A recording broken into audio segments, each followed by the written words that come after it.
1장 20절 21절 말씀 함께 합독하겠습니다. 하나님이 그 산파들에게 은혜를 베푸시니 그 백성은 번성하고 매우 강해지니라.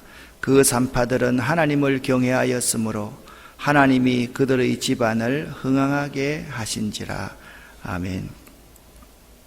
이스라엘 백성들은 모세오경을 한 권의 책이라고 여겼습니다. 그들은 모세오경을 정경으로 삼고 살았습니다.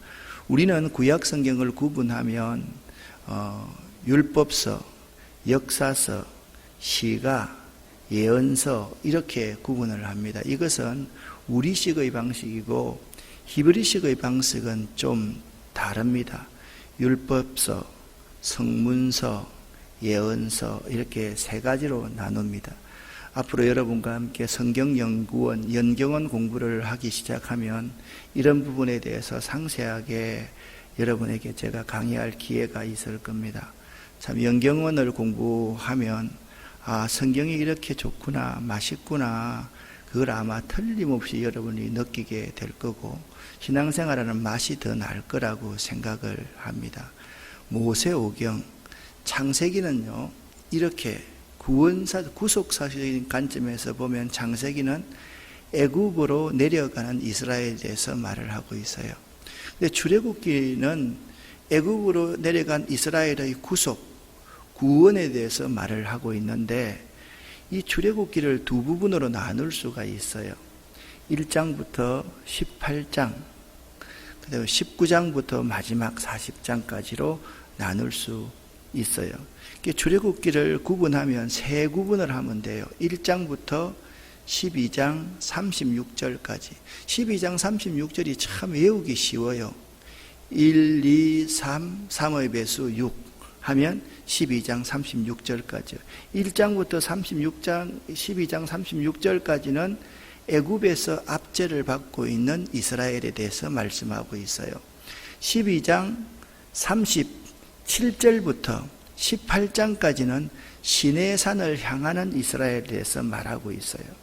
19장부터 마지막 40장까지는 시내산에서의 이스라엘에 대해서 말하고 있어요. 그러면 다르게 보면 있잖아요. 출애굽기는 어떤 내용이냐? 이스라엘 백성들의 시작이 시내산부터라는 것을 우리에게 말씀해 주고 있는 책이 출애굽기예요. 시내산과 똑같은 단어를 생각하면 생각나는 단어가 뭐예요? 시내산 이꼴 율법이에요. 율법이에요. 하나님의 말씀이에요. 그러니까 이스라엘 백성들의 시작은 한마디로 하면 하나님의 말씀으로 말미암아 시작되었다. 그것이 이스라엘 백성들의 시작이에요. 그러면 오늘날 우리들로 한번 적용을 해보면 하나님의 일을 하는 사람이 하나님 말씀을 모른다. 그런 사람은 하나님 일을 잘 할 수 있을까요? 없을까요? 잘 할 수 없습니다. 왜냐하면 주인의 뜻도 전혀 모르면서 일을 하면 결국 일을 누구 방식대로 하게 되겠어요? 1번 자기 방식으로 하게 된다. 2번 주인의 뜻대로 하게 된다. 자기 방식대로 할 수밖에 없잖아요. 주인의 뜻을 모르니까. 제가 사실 이렇게 이제 노회에서 재판국장도 하고 제가 젊은 나이에 노회 재판국장도 했거든요. 그게 뭐냐 하면 교회의 분쟁이 일어나면 판결하는 대부분의 대법원장이라고 생각하시면 돼요. 각 어려운 교회들에 제가 임시당회장을 많이 가서 보면 너무 깜짝 놀랄 일이 있어요. 여기가 교회인지 이게 세상보다 더한 곳인지 전혀 분간이 안 되는 경우가 있어요. 그런데 그분들을 가만히 살펴보면 그분들이 나쁜 게 아니에요. 여러분 예를 들어 봅시다. 15살짜리 아이가 결혼을 해가지고 애를 낳았다고 칩시다. 애 잘 키울까요? 잘 못 키울까요? 잘 못 키우겠죠. 애가 애 낳아서 키우는데 어떻게 잘 키우겠어요? 제가 제가 30살 돼가지고 결혼했는데도 우리 어머니가 이렇게 하더라고. 낳아가지고 고생한다 그러더라고. 올라오셔서 그 말씀이 지금 보니까 무슨 말씀인지 알겠어요. 교회도 있잖아요. 10살짜리 애가 결혼을 시켜가지고 강제로 결혼을 시켜가지고 애 키우도록 맡겨주는 거예요. 자기도 상처받고 교인들도 상처를 주는 거잖아요. 교회에 하나님의 일을 맡기면서 하나님 말씀도 모르는 사람에게, 하나님의 뜻도 모르는 사람에게 하나님의 일을 맡기니까 자기도 상처받고 다른 사람도 상처를 주는 경우가 많더라는 거예요. 좀 여러분 더디더라도 좀 교회의 조직이 안 돼 있는 것 같아도 참 중요한 것은 내실을 다지는 게 굉장히 중요해요. 이 내실이 뭐냐? 하나님의 말씀이에요. 이스라엘 백성들의 시작이 무엇으로부터 말미암았습니까? 시내산에서부터 말미암았습니다. 이스라엘 백성들의 시작이 무엇으로부터 말미암았습니까? 율법으로 말미암았습니다. 하나님을 섬기는 하나님의 백성이 무엇으로부터 시작되어야 됩니까? 하나님의 말씀으로부터 시작되어야 됩니다. 그 책이 출애굽기예요. 그래서 여러분 보시면 민수기, 제가 여러분 외우기 쉬우라고 전번에 이런 말도 했죠. 장땡 이런 말도 했잖아요. 생각나요? 목사가 그냥 노름할 때 하는 말들을 한다 생각하지 말고 외우기 쉬우라고 말씀을 드린 거예요. 출애굽기 20장부터 민수기 10장 10절까지가 시내산에서 진을 친 이스라엘에 대해서 말씀을 하고 있어요. 민수기 10장 11절부터 민수기 21장까지는 광야 생활하는 이스라엘에 대해서 말하고 있고, 마지막 민수기 22장부터 신명기 34장까지는 모압 평지에 진을 친 이스라엘에 대해서 말씀을 하고 있어요. 여하튼 출애굽기는 어떤 책이냐? 이스라엘 백성들의 구속에 대한 이야기를 하고 있는데, 이스라엘 나라의 시작은, 출애굽의 시작은 어디냐? 애굽이 아니라 사실 알고 보면 새로운 시작은 시내산에부터 시작된 거고, 이스라엘 백성들의 시작은 율법으로부터 시작된 것이다.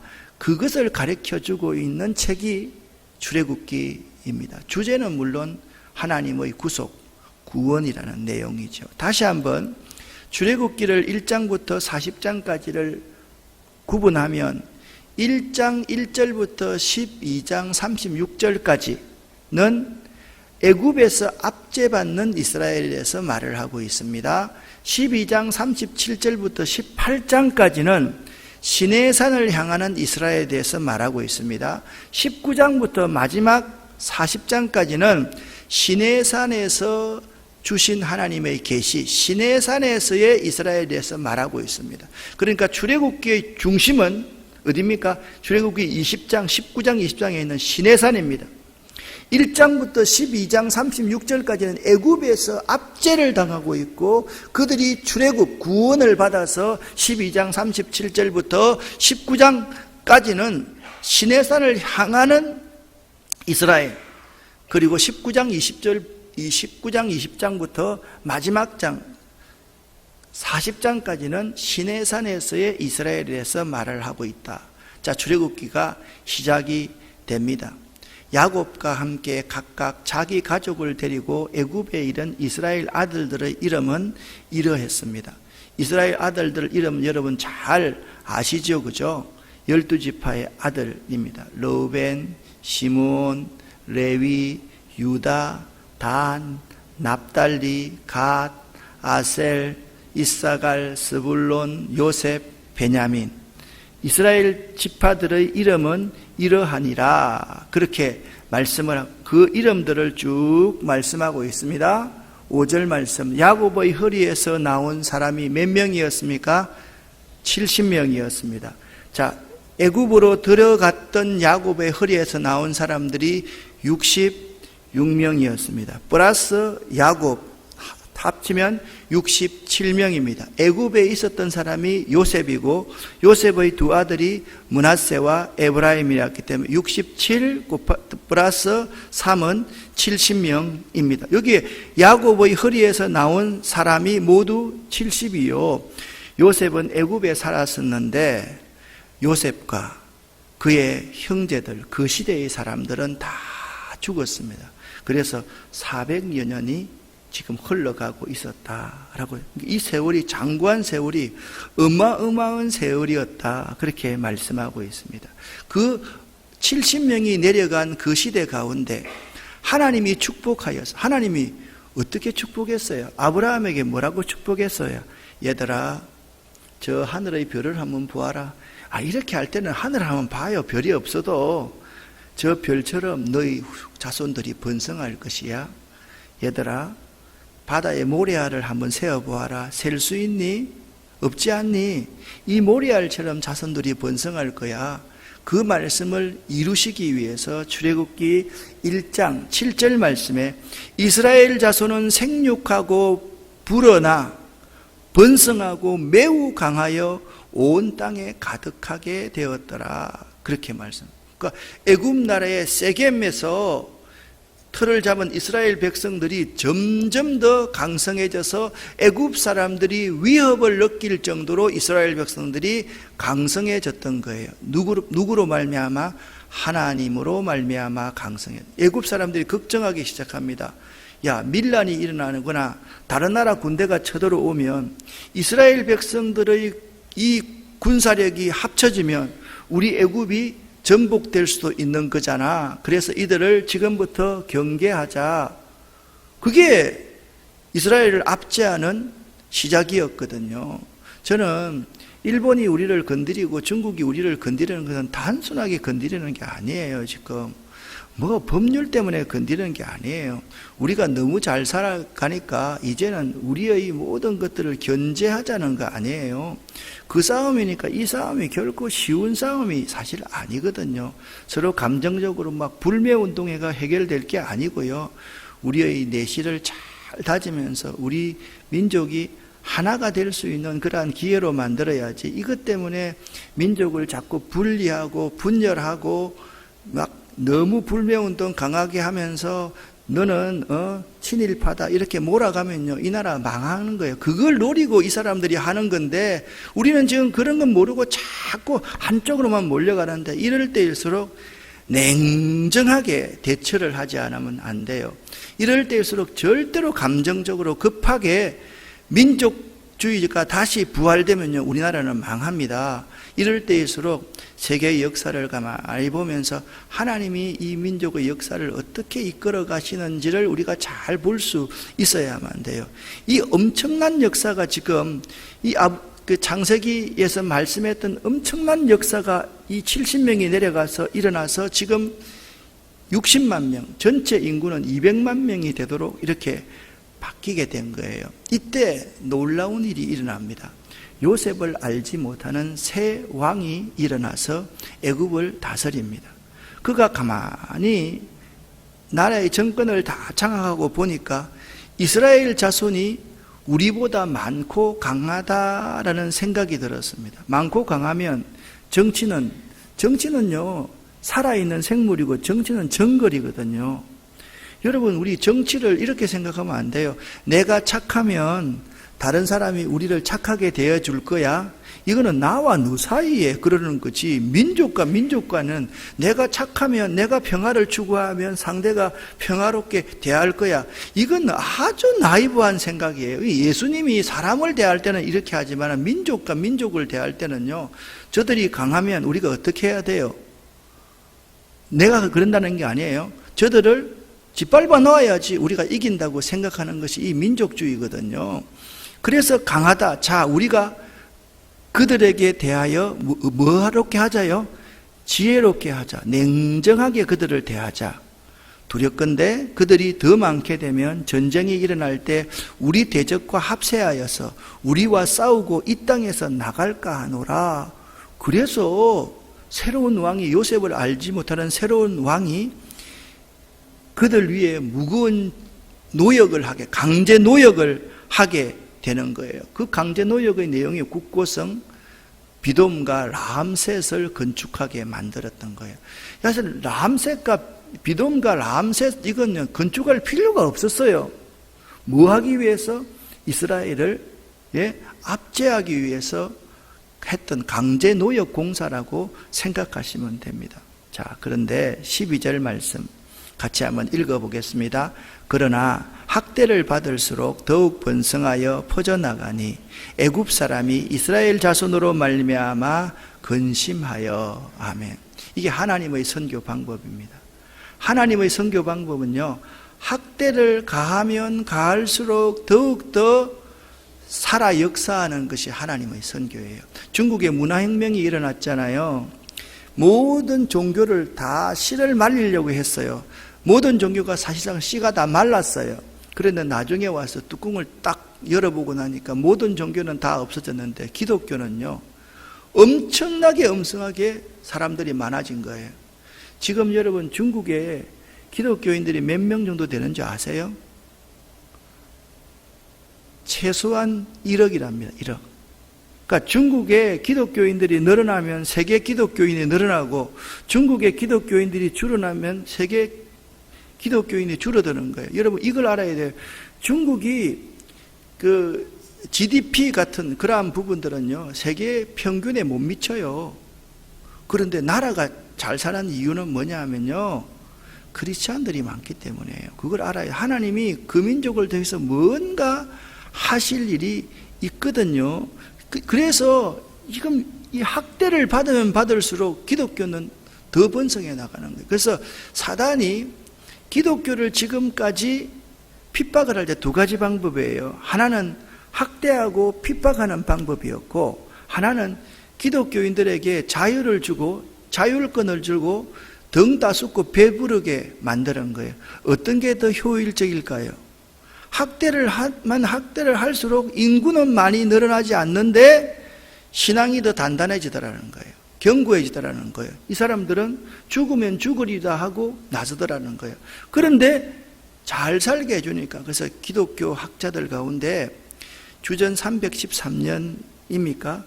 이 콘스탄틴 황제가 기독교를 국교화하면서부터 기독교는 타락하기 시작했다. 나는 그것에 동의합니다.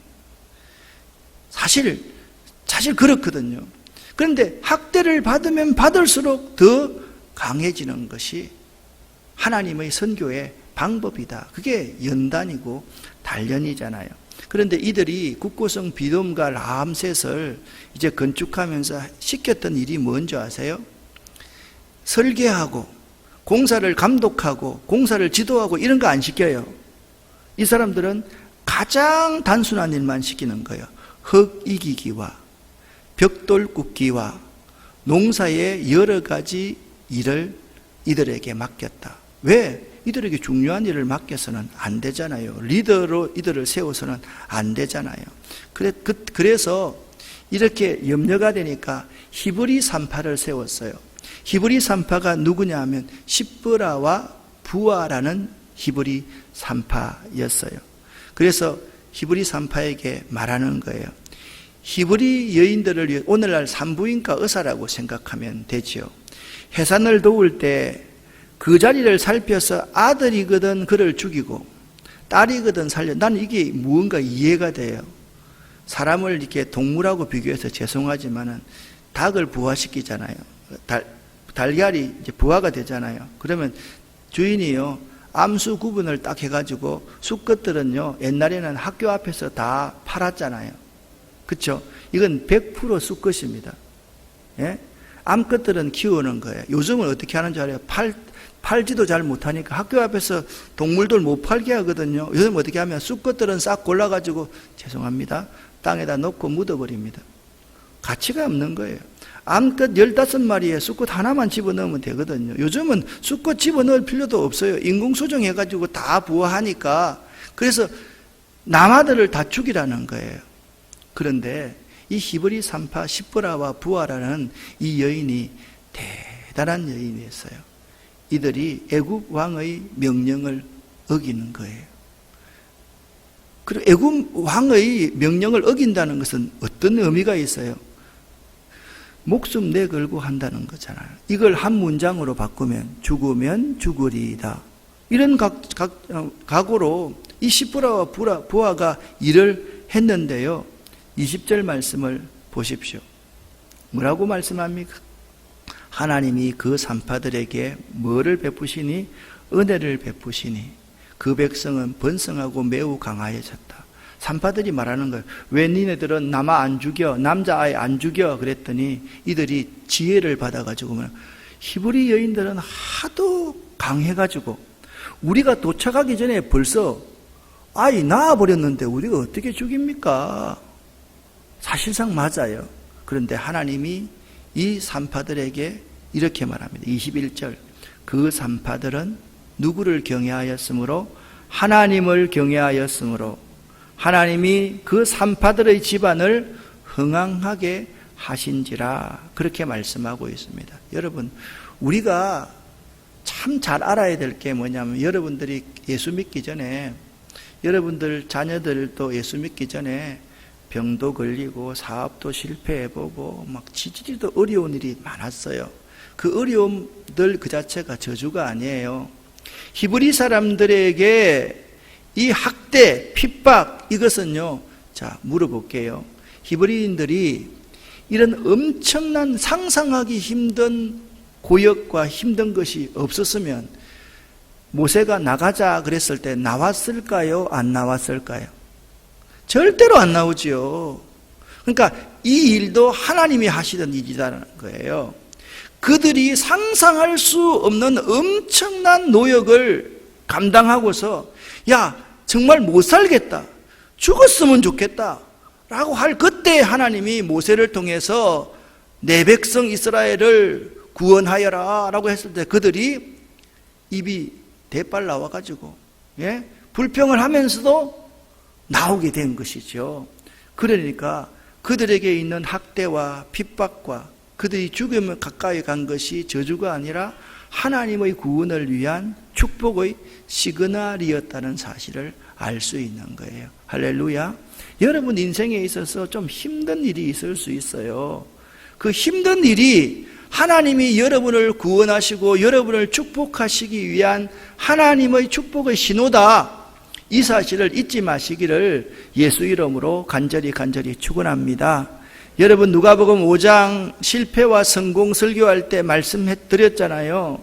우리는 생각할 때 밤새도록 시몬이 물고기 한 마리 못 잡은 그것이 실패다, 실패자다. 실패는 했지만 실패자가 아니라고 말씀을 드렸잖아요. 왜 실패자가 아닙니까? 그 실패를 통해서 진정한 성공이 무엇인지를 깨닫게 하여서 베드로가 사람 낚는 어부가 되게 하고 주님을 위해서 죽을 수 있는 사람이 될 수 있었던 것은, 베드로는 그 실패를 통해서 진정한 성공이 무엇인지를 깨닫게 되었다라는 말씀을 나누었잖아요. 마찬가지입니다.